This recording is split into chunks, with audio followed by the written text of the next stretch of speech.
कि संसद में दहाड़ेगा जब शेर नगीने से, संसद में दहाड़ेगा जब शेर नगीने से, पूछेंगे सभी दुश्मन माथे को पसीने से। आवाज नगीना की ये खुल के उठाएगा चंद्रशेखर आजाद। एकत्र होकर भी दरिया से जंग करते हैं, इन्हें बचाना समंदर की जिम्मेदारी है। दुआ करो कि सलामत रहे वजूद इनका, ये एक चिराग कई आंधियों पे भारी। इस खूबसूरत प्रोग्राम के काबिल एहतराम सदर साहब, स्टेज पर मौजूद हमारे नेता, मजलूम और गरीब की आवाज,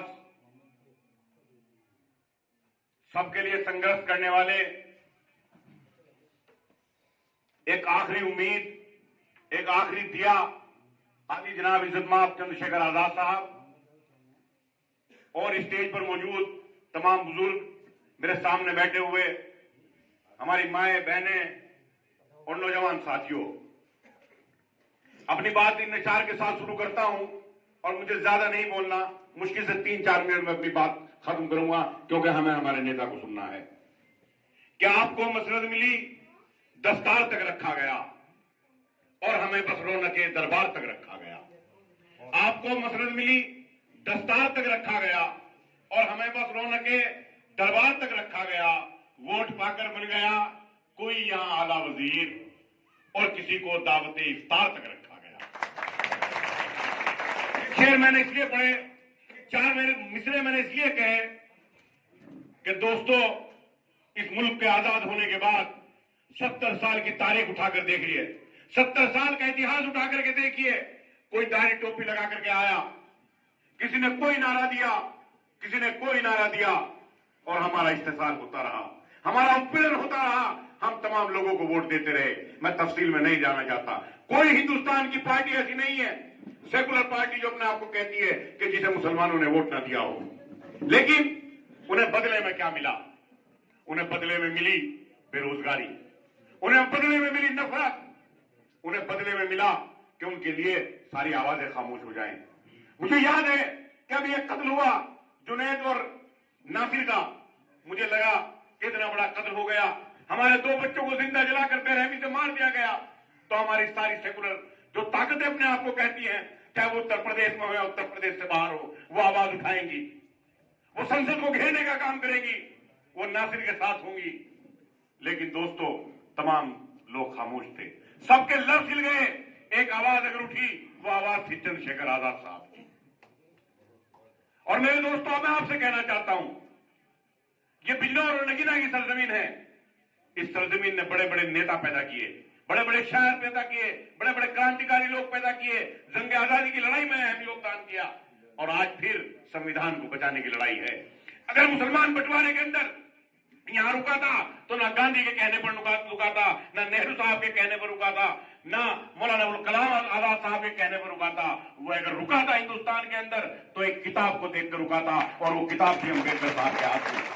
उस किताब का नाम था भारत का संविधान। उसके अंदर लिखा था कि एक किताब तुम्हें आजादी देगी, तुम्हारी खानकाहों की हिफाजत की, तुम्हारी मस्जिदों की हिफाजत की, तुम्हें नमाज पढ़ने की आजादी इस किताब के अंदर लिखी हुई है। ये बाबा साहब ने किताब लिखी थी, वो संविधान थी।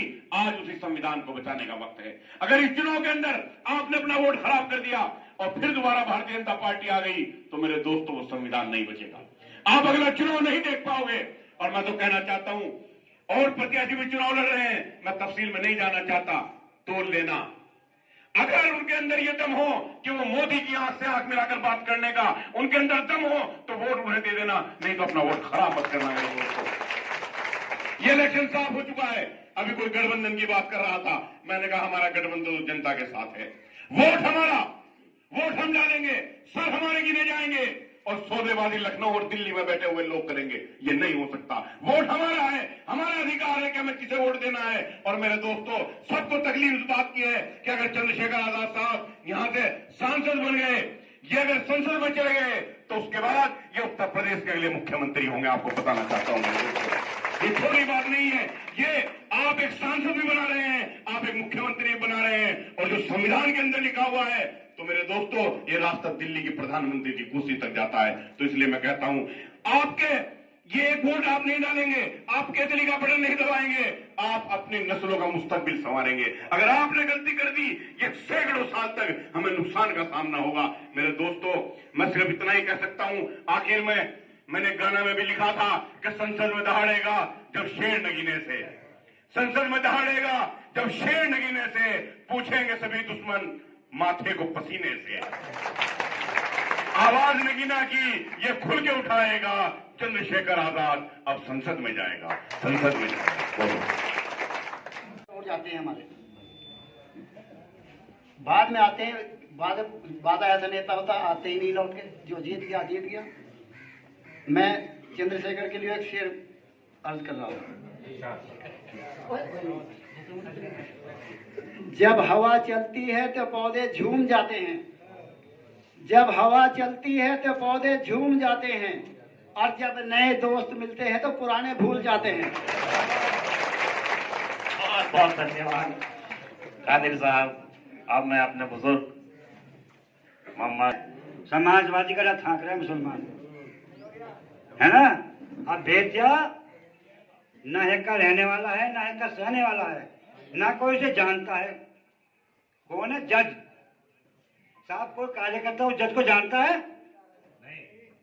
कोई कार्यकर्ता बतावे उस जज को जानता है? जो मुलायम सिंह के लड़के ने नगीना विधानसभा में भेजा, किसी कार्यकर्ता ने कोई मशवरा नहीं करा, और 3 महीने से 6 महीने से चंद्रशेखर से मशवरा करके और चंद्रशेखर को धोखा दे दिया। एक सीट 80 सीट में से एक सीट चंद्रशेखर ने मांगी थी। क्या मुलायम सिंह का लड़का 80 सीट जीत लेगा? हैं? एक सीट भिखारी के रूप में मांग रहे थे हम लोग कि एक सीट चंद्रशेखर को दे दो। क्या 80 सीटों पर चुनाव लड़ेगा? मुसलमान बिका हुआ है इसका। बस जज को भेज दिया कि जाओ समाजवादी का और तुम्हें मिल जाएगा, और बस अपना था के बक्सा थाम लिया वहां और यहाँ भेज दिया। मुसलमान को खराब कर दिया अखिलेश यादव ने। कहाँ है तुम्हारा आजम खां? एक बार भी आजम खां को पास नहीं गया, कोई आंदोलन करा, जेल गया, श्रीपाल रामगोपाल बस वहीं अपने कमरे में कूदे और खेले, मौज उड़ा रहे, समझे नहीं? और मुसलमान का नाम ले रखा कि मुसलमान मुझे वोट देगा। ये 5 विधानसभा थी, इन 5 विधानसभाओं में लौटिए रह रहे क्या? कोई आदमी नहीं था उसने इसकी जोड़ का जो जज भेजा है। अरे कौन जज है? कितने कितने मंत्री बना के भेज दिए, कितने एमएलए बना के भेज दिए हमने। कोई नगीने के लिए कुछ लाया? एक सूत की फैक्ट्री पड़ी है 50 साल से बंद हुई नगीने में है, उसके लिए तो 1 रुपया लाया नहीं आज तक। और मुलायम सिंह साहब आते थे और बुनकरों का नाम लेते थे कि बुनकरों मैं तुम्हें इस फैक्ट्री को चला के दूंगा। आज तक वो नगीने की फैक्ट्री बंद पड़ी है। भाई मुसलमान को अखिलेश यादव खराब न करे, मुसलमान की मर्जी है। नगीना विधानसभा और नजीबाबाद विधानसभा, धामपुर, ये 5 विधानसभा आती है। उसका 1 मेंबर बनाना है हमें, उसे 1 मेंबर बनाना है हमें। हमें क्यों खराब कर रहे हैं बार बार मुसलमान का नाम लेके? अरे कोई मुसलमान का कोई वो है क्या? अखिलेश यादव जी हिंदू है, और भी हिंदू है। अरे भाई समाजवादी को कोई वो है क्या चैन? अब चंद्रशेखर आ गए हैं यहाँ, नए दौर के लड़के हैं, बोलने वाले हैं, हौसला है। भाई देखो नगीने विधानसभा के लोगों और नजीबाबाद की विधानसभा के लोगों, तुम्हें कसम है चंद्रशेखर को निकालो। चंद्रशेखर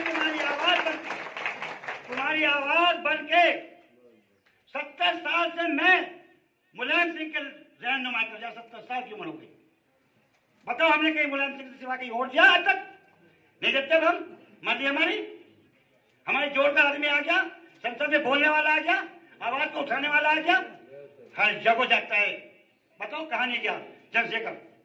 गली गली पूछो खलियानों से गुजर रहा है, रात दिन इसके पैर सूझ गए हैं, और वो जज भेज दिया। अरे वहीं बैठा ले ले, दिखे वाला क्या जीतेगा आपके जज? हम भी यही हैं।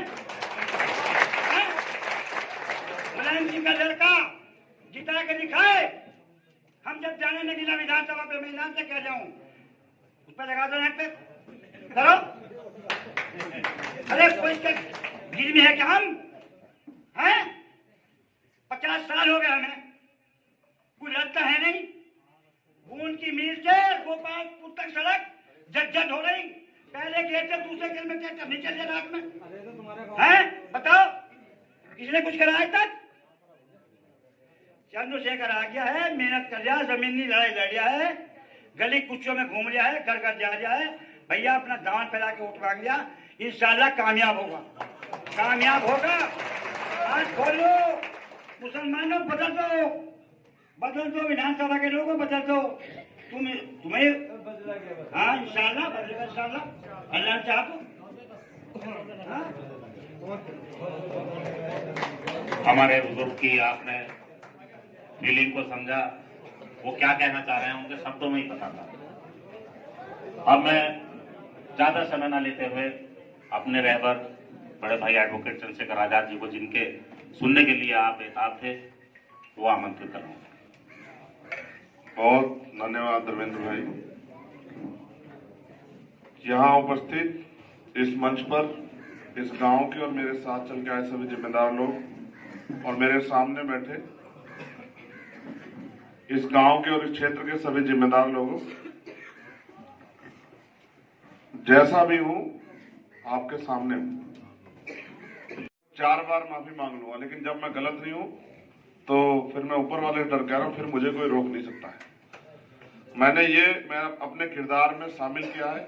मैं यहाँ आया, मैंने आप सबको सुना, आपका दिल इस बात की गवाही दे रहा है कि यहाँ क्या चल रहा है। मैं यहाँ की नहीं कह रहा हूँ, आप अपने आप बताओ। 10 दिन पहले दिल्ली में कुछ हुआ, सजदा कर रहे, नमाज पढ़ रहे भाइयों को लात मारी गई। वो लात नहीं थी, वो एक आईना था आने वाले कल का, कि जिस तरह से भाजपा के लोग कह रहे हैं कि संविधान बदल देंगे, अगर ये संविधान नहीं रहेगा तो हमारी धार्मिक सामाजिक आजादी भी चली जाए। तो जब वो संविधान को बदलने के लिए लड़ रहे हैं, तो हमें भी संविधान को बचाने के लिए लड़ना था। मैं किसी को गलत नहीं कहता, उन्होंने जो किया बहुत